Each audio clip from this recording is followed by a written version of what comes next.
आसनेषु च सर्वेषु यथा भागम वस्थिता भीष्ममेवाभिरक्षन्तु भवन्तः सर्व एव हि।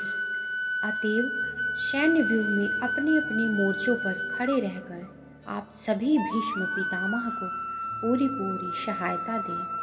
तात्पर्य: भीष्म पितामह के शौर्य की प्रशंसा करने के बाद दुर्योधन ने सोचा कि कहीं अन्य योद्धा यह न समझ लें कि उन्हें कम महत्व दिया जा रहा है।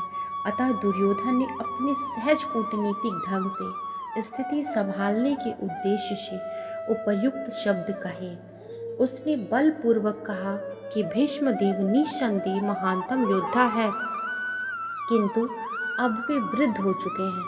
अतः प्रत्येक सैनिक को चाहिए कि चारों ओर से उनकी सुरक्षा का विशेष ध्यान रखें।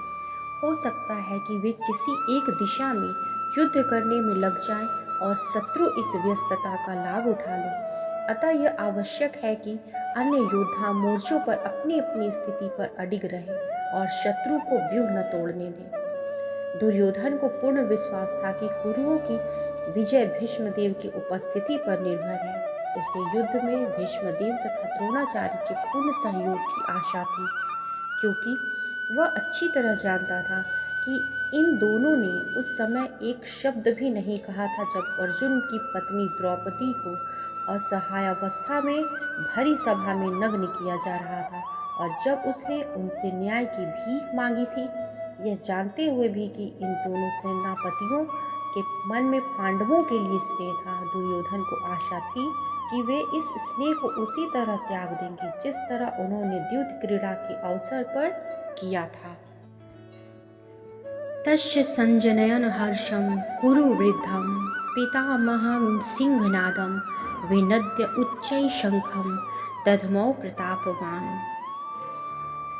तब कुरु वंश के वयोवृद्ध परम प्रतापी एवं वृद्ध पितामह ने सिंह गर्जना की सी ध्वनि करने वाले अपने शंख को उच्च स्वर से बजाया, जिससे दुर्योधन को हर्ष हुआ। तात्पर्य: कुरुवंश के वयोवृद्ध पितामह अपने पौत्र दुर्योधन का मनोभाव जान गए और उसके प्रति अपनी स्वाभाविक दयावश उन्होंने उसे प्रसन्न करने के लिए अत्यंत उच्च स्वर से अपना शंख बजाया, जो उनके सिंह के समान स्थिति के अनुरूप था।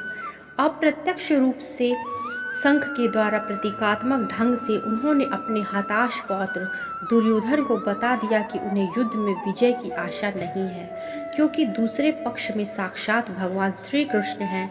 फिर भी युद्ध का मार्गदर्शन करना उनका कर्तव्य था और इस संबंध में वे कोई कसर नहीं रखेंगे।